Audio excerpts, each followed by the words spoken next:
Hola a todos. Bueno, vamos, esta clase o este pedacito, este videito, eh, corresponde en realidad, o está entre la unidad 2 y la unidad 3, ¿no? En la unidad 2 era casos y yo les dije que el problema que había y que en casi toda la bibliografía, cuando se hablaba de casos, se hablaba de estudio de casos y entonces estaban mezcladas dos cuestiones. Eh, el estudio de casos, que es una estrategia, y, y los casos como las unidades, como el modo de entender las unidades propias de la metodología cualitativa. En el video la anterior, la clase anterior, hablamos de los casos como las unidades, como la forma de entender los objetos de estudios propios de la metodología cualitativa. Y nos queda entonces ver el estudio de caso como estrategia. Ustedes van a ver en la mayoría de los manuales o algo que hay como una sección, suele haber una sección que se llama estrategias y una sección que se llama técnicas. Ustedes asociarán rápidamente con la metodología cuantitativa y técnicas serán las técnicas de recolección de datos y en general se utilizan se habla de técnicas para hablar de eso, y estrategias es otro concepto, pero para ver qué es estrategias tenemos que empezar a hablar de diseño. El diseño, ustedes vieron en metodología cuantitativa, que era un modelo general, abstracto, que regula las relaciones entre los problemas y los procedimientos, los caminos a seguir para desarrollar la investigación, y involucra todos los recursos, todas las estrategias que usar. Estoy diciendo la definición que da Mabel en el artículo que ustedes tienen de cómo hacer un proyecto de investigación. Entonces, en la metodología cuantitativa, ustedes veían básicamente dos tipos de diseños. En realidad hablaban de tres, pero el tercero, el diseño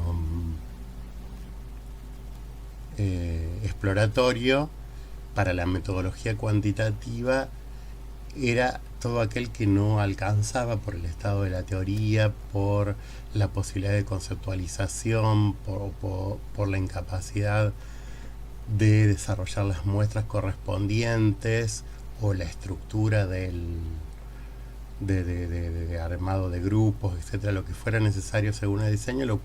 Cuando no se podía actuar con la rigurosidad que era necesario, quedaba en el diseño exploratorio, que entonces era entendido como un diseño preliminar, un modo previo para poder ajustar cuestiones, para poder desarrollar los otros dos diseños. El diseño experimental, que es el que me permitía explicar probando hipótesis sustantivas, o el diseño descriptivo, que me permitía describir, dar cuenta del fenómeno en una serie de casos,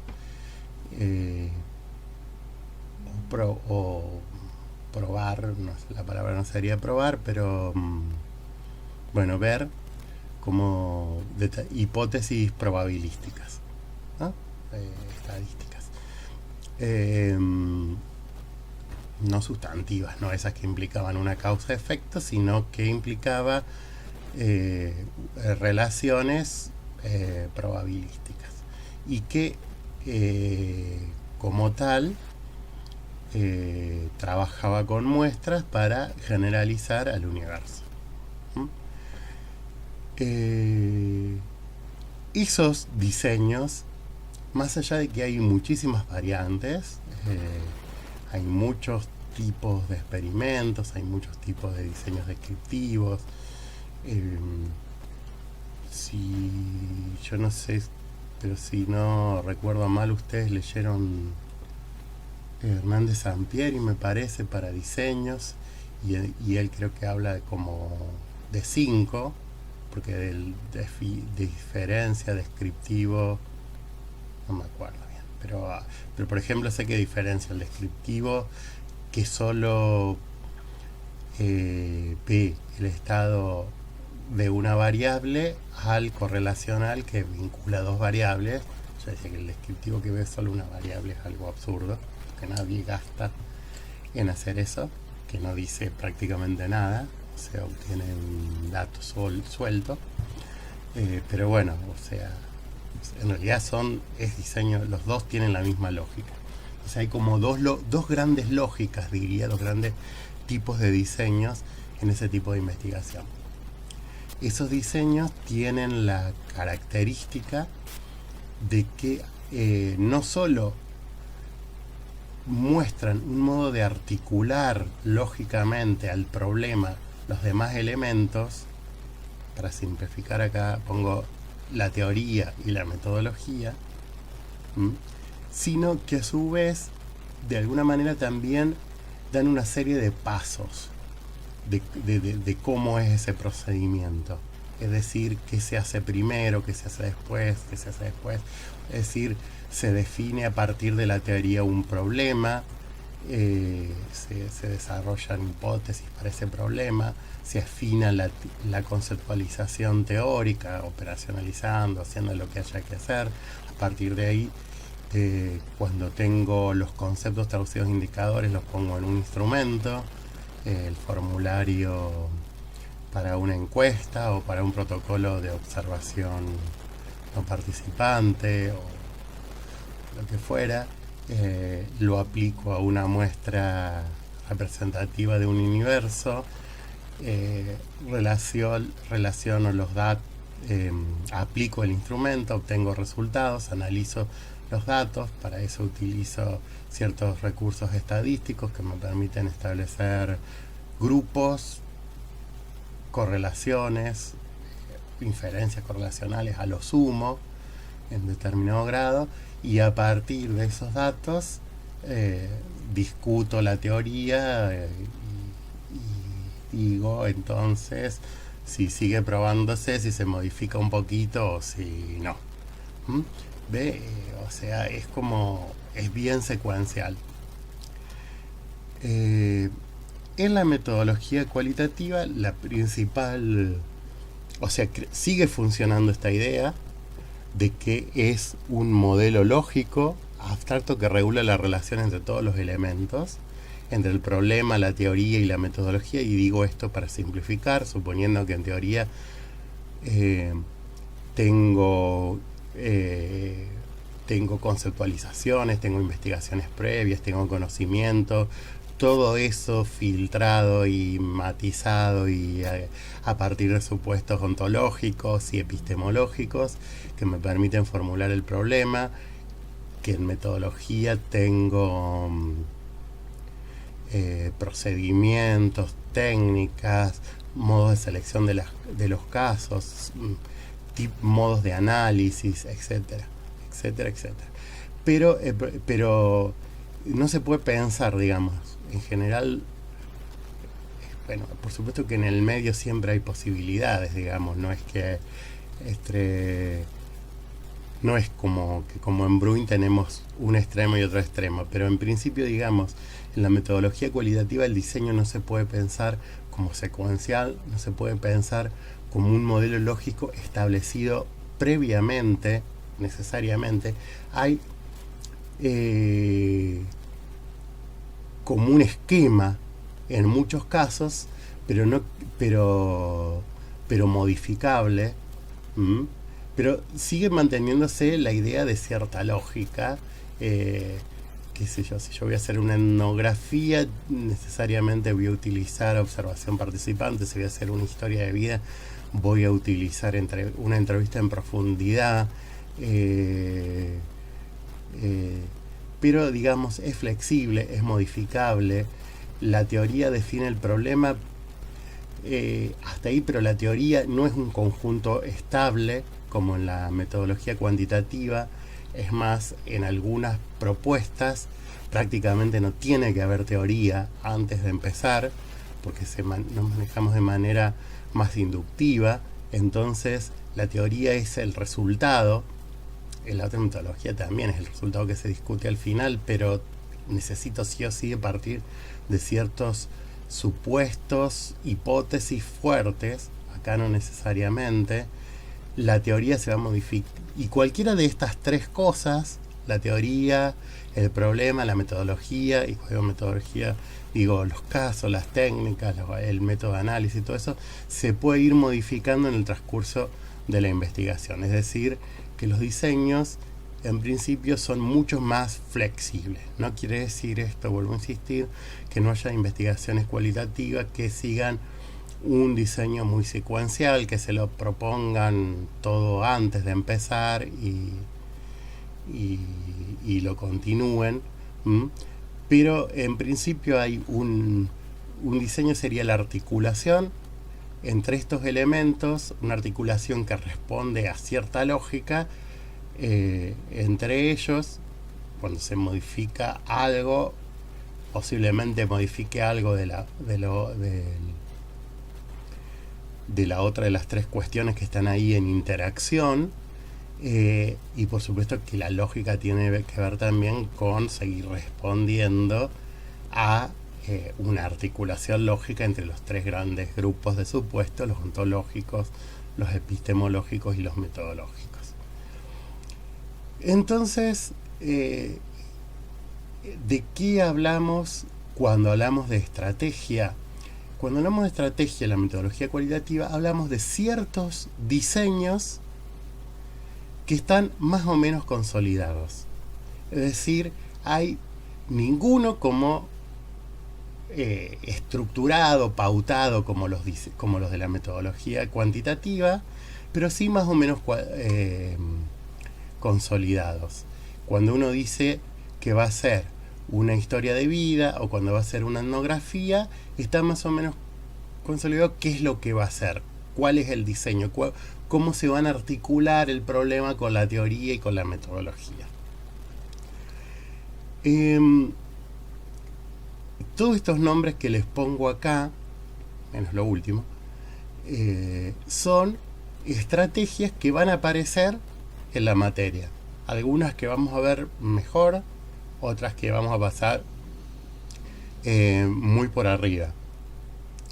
El nivel de consolidación de esa lógica es diferente.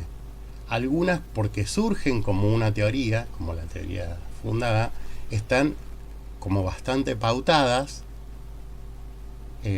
no como pasos rígidos, flexibles, pero digamos, está como pautado el desarrollo de toda la investigación. Otros, como los estudios de caso, constituyen una estrategia por poquitas cosas. Yo diría que a veces casi por el hecho de que estudian un solo caso y poco más. Y a veces se usa bastante como comodín para decir que estudié poco. En realidad yo creo que un estudio de caso, lo vamos a ver ahora, requiere, para decir que es una estrategia, que sigue un diseño de estudio de caso, requiere algo más, pero ahora enseguida vamos a hablar de eso. Entonces vamos a ver los estudios de caso, que ustedes, el material que tienen es el mismo en el que vieron lo que eran los casos, están ahí mezclados. Yo trato de separarlos un poquito para que les quede más claro. Vamos a ver la historia de vida como un diseño, también como modelo de un gran grupo de de diseños que suelen llevar por nombre métodos biográficos, en la medida que hay variantes y que también se pone un poco de moda, o sea, con esta idea muy fuerte de la reafirmación de las identidades individuales, de las narraciones de la identidad, que surge en la década, fines de la década del 90 y la década pasada, que tiene que ver con muchos otros fenómenos culturales concomitantes, por ejemplo, las biografías en la literatura, las autobiografías, el gran boom, en la televisión, por ejemplo, de los talk show y todos esos géneros donde la gente habla de sí mismo. Entonces, concomitante a todo eso aparecen muchas variaciones y aparece como un gran bloque, así que suele llamarse métodos biográficos, pero tradicionalmente hay como una estrategia definida que es la historia de vida. La etnografía sociológica u observación participante, les digo esto porque cuando ustedes lean observación participante, la autora que va a leer va a decir que se puede usar observación participante para hablar de la técnica, pero se puede hablar de la observación participante como diseño. Muchos suelen hablar de la etnografía sociológica para hablar de ese diseño, y para que ustedes tengan idea de algo que seguramente conocen, es por ejemplo el trabajo de Goffman en internados, cuando él estudia lo que llama instituciones sociales totales, que estudia la cárcel, los manicomios, esos lugares. Esa sería una etnografía sociológica. La etnografía, cuando lo veamos vamos a ver las diferencias, no quiero entrar ahora en todo. La etnografía, que es la estrategia fundamental de la antropología, y por lo tanto podríamos discutir si todas las etnografías responden a la metodología cualitativa en todo el sentido, porque se fundan en teorías que a veces son realistas, pero bueno, ese es un tema creo que más para la antropología que para nosotros. Y bueno, vamos a ver que un autor que ustedes van a leer va a hablar de la etnografía activa, que es la etnografía pensada para devolvérsela a la comunidad en la que se estudia.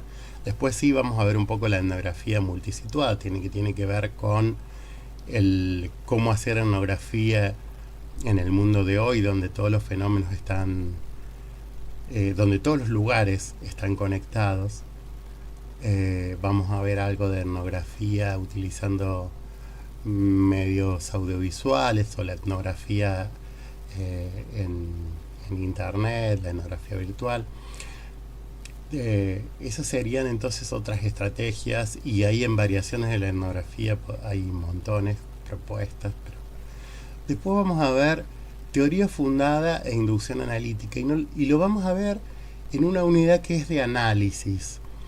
Y lo vemos justamente en esa unidad porque son como dos desarrollos bastante paradigmáticos, bastante utilizados, porque son bastante contrarios uno del otro, de cómo analizar los datos en la metodología cualitativa. Pero en realidad ninguna de los dos es una técnica de análisis, sino que los dos proponen una estrategia, un desarrollo, es decir, un diseño completo de la investigación. Y entonces yo después le pongo diseños no especificados, porque yo diría, la mayoría de las investigaciones cualitativas no sigue ninguna de estas estrategias, no sigue un diseño de estos más o menos consolidado que tiene nombre, sino, como dijimos antes, los diseños son mucho más flexibles. La mayoría o combina cuestiones o utiliza algo de cómo codifica la teoría fundada, o utiliza la teoría fundada el muestreo teórico, pero no sigue necesariamente eso, o lo combina con otra cosa. ¿Mm? Hay alguna, por ejemplo, es bastante fácil eh, sacar cosas de la teoría fundadas y no seguirla del todo. Es bastante más difícil decir sacar cosas de la etnografía, es como que viene completita, bueno, pero eso ya lo vamos a ver. Entonces, cuando hablamos de estrategia, hablamos de diseño.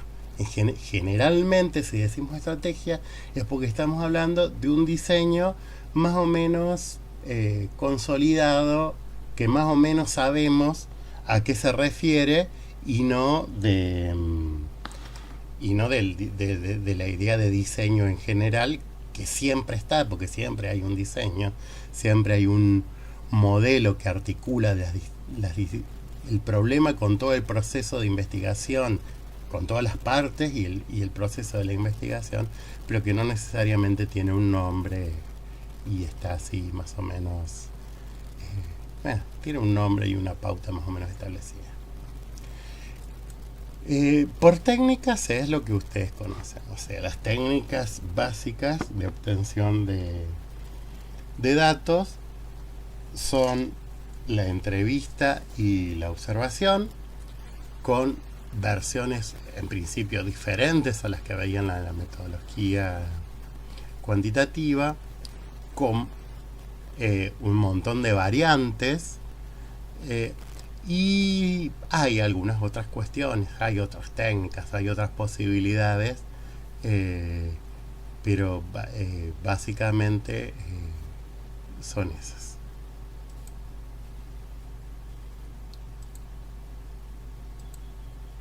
Entonces, ahora voy a hablar un poquito de los estudios de caso como diseño. Y el estudio de caso, o sea, el nombre viene de que se utiliza cuando se estudia un caso individual. Puede haber un estudio que estudia algunos casos, sería la otra cuestión, pero el nombre viene de estudiar un caso. Un estudio de caso, si estudio justamente, como estudio solo un caso y todo, se espera mucho más conocimiento de ese caso que en otro tipo de estudios. Se espera que abarque la complejidad de ese caso. Y si estudiamos un caso es porque tiene un interés particular en sí mismo. Nos permite ese caso ver algunas cosas que son muy importantes para nosotros. Por eso elegimos ese caso. De acuerdo a cómo concebimos nosotros los casos, que esto es lo que vimos anteriormente, pensar en un caso no es pensar solo en el caso, sino es pensar en los contextos, las situaciones, bueno, todo lo que implica ese caso. Entonces, el problema más grande que aparece, el primero, es el tema de la generalización. La respuesta simple, bueno, este problema ya lo dijimos, es el que aparece todo el tiempo en esta metodología, pero es como mucho más claro que aparece acá. ¿Para qué estudiar un caso? ¿No? Y la respuesta más simple es que se gana en profundidad lo que se pierde en generalización. Es decir, yo compenso que tengo un conocimiento mucho más campal, mucho más profundo, con a que no pueda generalizar a ese caso a otro caso, ¿no? Porque por lógica no puedo pensar el caso nunca en relación a otros. No puedo pensar que es un ejemplo para un universo más amplio. No puedo pensar que lo que vi en este caso lo puedo ver en otros casos, al menos no de esa manera. Pero yo digo, como les dije siempre, como dije a otro, que como cualquier investigación, hay generalización, o sea, hay modos diferentes de generalización. Y un estudio de casos, y en esto no creo que sea muy diferente a cualquier otro diseño de la metodología cualitativa, lo que va a hacer es una generalización de un modelo teórico, no del caso. ¿Mm? Es una generalización que está más cerca, diría yo, de la generalización sustantiva, de la generalización del experimento. O sea, por supuesto que no es una generalización probabilística, no es una generalización del caso, eso ni hablar. Es una generalización teórica, diría que está más cerca de la generalización sustantiva. Pero, vuelvo a insistir, lo que generaliza es un modelo interpretativo y no una axiomática, como en el experimento. En el experimento generalizo una relación que se cumple siempre. Acá lo que generalizo es algo que de por sí es mucho más complejo, pero es mucho más débil. Digo, mucho más complejo porque estoy generalizando un modelo teórico que no tiene una relación entre dos cosas. Tiene una constelación de factores que están interviniendo. Pero mucho más débil porque eso, lo que estoy diciendo es una referencia de qué factores pueden estar funcionando de manera relacionada. No estoy diciendo que ninguna relación es necesaria de esas. Entonces, esto también se cuestiona de diferente manera, porque cuando el caso es una persona, aparece en general como mucho más problemático. Si el caso es una comunidad, pareciera que tiene más valor. Pero en realidad, en la medida en que lo concibo como caso, lo estudio como caso, es igual. Ese es Eso es lo que le pasa a la antropología con la etnografía. La etnografía en general es un estudio de un caso. Ahora, ese caso es una comunidad, es incluso un poco más, porque puede pensarse como una cultura, qué sé yo. Bueno, cuando empieza a estudiar las sociedades modernas suele ser más chico, puede ser una institución, una tribu urbana, un grupo. Pero es como que se cuestiona menos el problema de la generalización ahí que cuando el caso es una persona o un grupito muy chico. Y el problema no es la cantidad de lo que integra el caso. O sea, si es un caso, funciona como un caso. Y Gears, hablando de esto, ustedes lo van a leer, yo se los adelanto, después espero no decirlo de nuevo, para no ser redundante cuando veo etnografía, porque cuando él, en el artículo que ustedes van a leer sobre la interpretación de las culturas, dice que algo así como que la etnografía no generaliza a través de los casos, sino que generaliza dentro del caso y compara con lo que hace el médico. Dice que es comparable a la inferencia clínica. ¿Por qué les traigo ahora a Gears? Porque lo que ustedes tienen una cita en el autor que van a leer, en Serrano Blasco, que miren que Gears es poético, ¿no? Pero él en esta cita se pasa. Pero yo creo entender lo mismo que dice Gears. Serrano Blasco dice: el caso no puede representar el mundo, pero sí representa un mundo en el cual muchos casos se sientan reflejados. Un caso y la narración que lo sostiene no constituye una solitaria voz individual encapsulada en sí misma, sino una voz que un instante determinado puede condensar las tensiones y anhelos de otras muchas voces silenciadas. Bueno, esta idea de que no representa, que el caso no puede representar el mundo, pero sí representar un mundo, yo le creo entenderla como que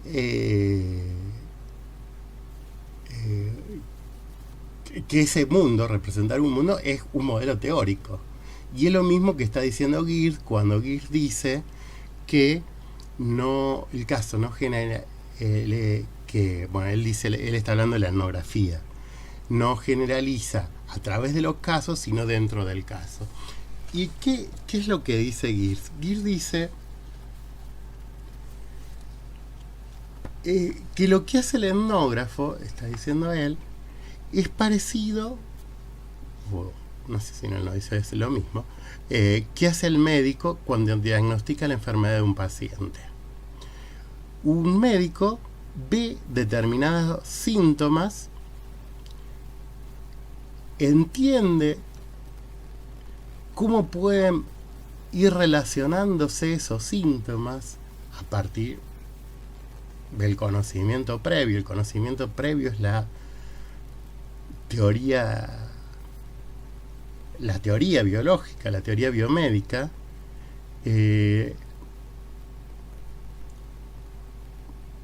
los médicos dirían, y yo creo que Geertz quiere decirlo, pero no lo dice, también la experiencia, porque acá el tema es que a veces la teoría tiene como un límite del que tengo que ir un poquito más allá.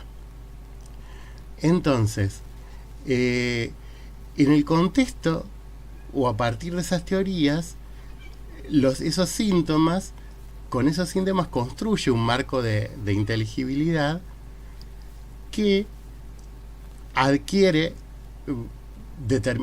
por el cual esos síntomas adquieren determinados efectos. Entonces, lo que está haciendo el médico es un proceso de interpretación.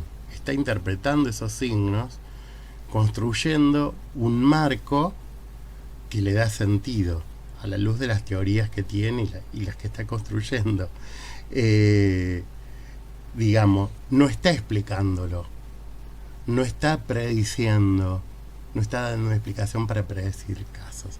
Bueno, ¿y por qué esto es? ¿Por qué hablamos acá de generalización cuando hablamos de esto? Si estoy con un caso solo. Bueno, pero ustedes piensen que los médicos hacen esto, los abogados hacen esto, los psicólogos hacen esto. Volvamos a los médicos, que es lo que pone él. El estudio de un caso, y especialmente cuando es un caso más raro, que es difícil de diagnosticar y todo, permite ampliar los referentes teóricos, el conocimiento, para entender futuros casos. Digo, no estoy diciendo los casos, esto se da en todos este tipo de casos, siempre se da de esta manera, pero tengo un modelo teórico que me va a acercar más a otros casos. Bueno, en la teoría cultural, social, es igual. En el estudio de un fenómeno determinado, como en el de una enfermedad, un caso, que la enfermedad sería un paciente, permite ampliar la teoría existente para interpretar el fenómeno. Y entonces esa teoría podrá ser usada para estudiar ese fenómeno en otros casos, o fenómenos similares, o fenómenos muy diferentes en otros casos y en otros contextos. Bien, dejo el tema de la generalización ahí. Eh, Vamos a otra cuestión. El Serrano Blasco diferencia distintos estudios de caso, diferencia entre estudios de casos intrínsecos e instrumentales. Básicamente, esta diferencia tiene que ver por dónde empiezo. Por dónde empiezo empiezo por cuál es mi interés. ¿Está? Si mi interés puede ser el caso o puede ser el problema. Vamos, si estoy haciendo una investigación, supone que tengo un problema. No, tengo un problema de investigación. Entonces, yo puedo tener más interés en el caso o más interés en el problema. Si tengo interés en el caso, lo llama estudios intrínsecos. Los estudios intrínsecos son estudios que están guiados básicamente por un conocimiento mejor, más exhaustivo y más completo del caso. Por lo tanto, son estudios que en principio se presentan como más descriptivos. No quiere decir que no tengan teoría, pero lo que interesa es describir el caso, conocer el caso. Esos estudios, en general, no surgen de la investigación académica, sino que surgen de un interés político, ¿no? O sea, yo quiero conocer para actuar, para planificar algo, para modificar determinadas cuestiones. Yo quiero mejorar la comunicación institucional en la universidad, entonces tengo que conocer el caso de la comunicación en la universidad. Eso sería un estudio intrínseco. El estudio instrumental surge del problema, ¿tá? Y el caso es el lugar donde lo voy a ver, nada más. Por ejemplo, yo quiero conocer la comunicación en las instituciones complejas, o las instituciones grandes, ¿tá? Tengo un problema. El problema es teórico. Lo voy a estudiar en un caso que es la universidad. Ustedes me van a escuchar a mí, no sé si tanto a Paola también, pero yo seguro que voy a hablar de estudios de casos y en casos, porque lo llamamos así, porque el pronombre, la preposición es como clara. Si es de caso, es intrínseco, me estudia el caso. En caso, instrumental, estudio en el caso. De todas maneras, si bien para mí es muy claro y porque yo lo aprendí así todo, no sé si a ustedes les resulta claro y no lo van a encontrar en toda la bibliografía, porque esto es muy claro en español, no necesariamente en las otras lenguas. Bueno, y después dice estudios múltiples, porque los estudios instrumentales pueden ser de un solo caso o de algunos casos. No tiene ninguna otra cuestión. Y una última cuestión de la que quería decir algo es de la selección de los casos. Cuando para un estudio de caso, con todo lo que hemos dicho, seguro que les puse muestreo porque en muchos lugares ustedes van a ver que se habla de muestra, de muestreos, por no sé, por relación, metafóricamente, con otra metodología. O sea, yo prefiero no usarlo, pero lo van a encontrar. Y lo van a encontrar mucho. Entonces, para mí, digo, acá no tiene ningún sentido una muestra, buscar un caso al azar, buscarlo de manera representativa. Esta expresión de selección por propósitos es de un autor que es Patton, y les digo este nombre porque, y le nombro este autor porque él insiste mucho en algo que es muy importante, que corremos el riesgo siempre de que propósito no es conveniencia. Propósito, cuando veamos teoría muestro teórico dentro de la teoría fundada, esto de propósito sería lo que ellos llaman relevancia teórica. Es lo que es un caso que sirve a nuestro propósito de investigación, a nuestro interés teórico, sirve, dirían dentro de la teoría fundada, para la construcción de la teoría que quiero construir, para entender el fenómeno que quiero entender.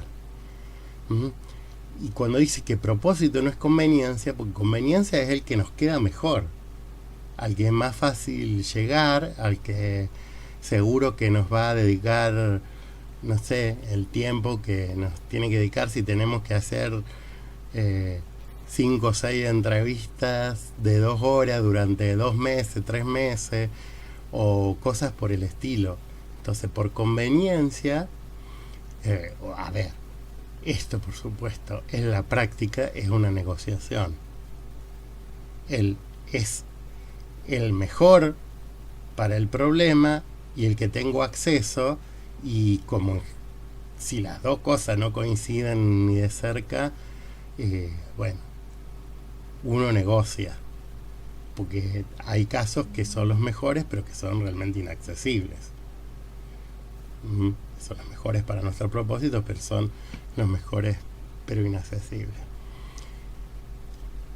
¿Qué hace que un caso sea interesante? ¿Por qué elegir algún caso? ¿Por qué? Bueno, en principio porque tengo un problema al que ese caso va a solucionar. Pero ¿cuáles son los casos que suelen ser más interesantes de acuerdo a los problemas? Y bueno, acá hay montones de criterios, pero bueno, acá hay algunos que pueden ser útiles. El de los casos típicos y marginales. Eso suele ser interesante. Los casos típicos serían los que comúnmente son así, los que presentan una articulación de factores de manera más o menos paradigmática. Y serían los que son más próximos a los tipos ideales. ¿Cuál es el tipo ideal de un padre separado, de un ama de casa, de un periodista de ciudad intermedia? ¿Está? Entonces, en realidad, hay como una definición conceptual que hacemos previamente, y una vez que tenemos esa definición, buscamos aquel que se aproxima a esa definición. Esos serían los casos típicos. Una definición conceptual, digo, pero basada en lo que es habitual, común, típico. Por el contrario, los casos marginales son los casos raros, los no comunes, los desviados. Desviados no quiere decir que sean patológicos. Desviados es que se apartan, se desvían de la norma o de lo común. Qué sé yo, un joven que es fanático de Libertad Lamarque, un ama de casa que no ve televisión, un líder de algo absolutamente democrático. Bueno, son todas cosas muy, muy raras. No se puede ser líder y ser absolutamente democrático. Hay algo. El liderazgo está en un lugar que no conocemos, porque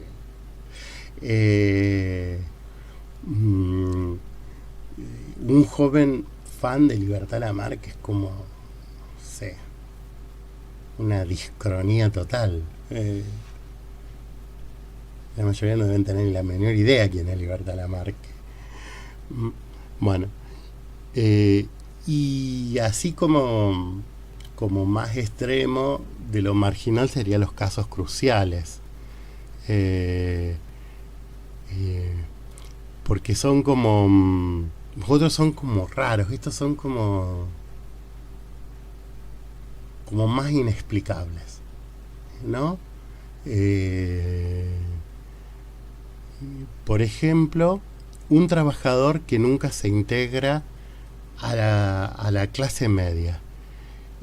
Cuando tiene ingresos, educación, vivienda y todas las condiciones que lo caracterizan como de clase media, y cuando todas las teorías indican que el ascenso de clase es una aspiración muy generalizada. Entonces ese es como un caso crítico, crucial. ¿Mm? Bueno, otro criterio serían ver casos homogéneos y heterogéneos. Acá es cuando, por supuesto que si digo ver casos, estoy haciendo algunos, no un solo, sino algunos casos. Ver homogéneo sería, si, cuando vemos teorías fundadas, vamos a ver que está esta idea. Esta misma idea, digamos, no pensada en términos de estudios de casos, pero los casos homogéneos nos permitirían profundizar más, ser más efectivos en la caracterización, en la medida que todos son del mismo tipo, sea el fenómeno de manera similar, y los heterogéneos nos permitirían ver hay algunos quiebres, algunos límites, pero ojo, no caer en que porque tengo casos heterogéneos distintos tengo más capacidad de generalización, ¿no? A lo sumo puedo hacer, si hay más diversificación en las relaciones teóricas, entonces ahí puedo construir un modelo teórico de un mayor nivel de abstracción, y sí sería más generalizable, pero no es la heterogeneidad de los casos per sí, sino es la heterogeneidad de las relaciones teóricas. Y si estoy haciendo eso, yo diría que ya no estoy haciendo estudios de casos, porque estudios de casos son, por más que sean múltiples, son muy poquitos. Bueno, dije que iba a ser muy cortito, ya llevo casi 50 minutos y va a ser aburridísimo. Escúchenlo porque hay solo 6 diapos, o sea que las diapos no van a aportar nada.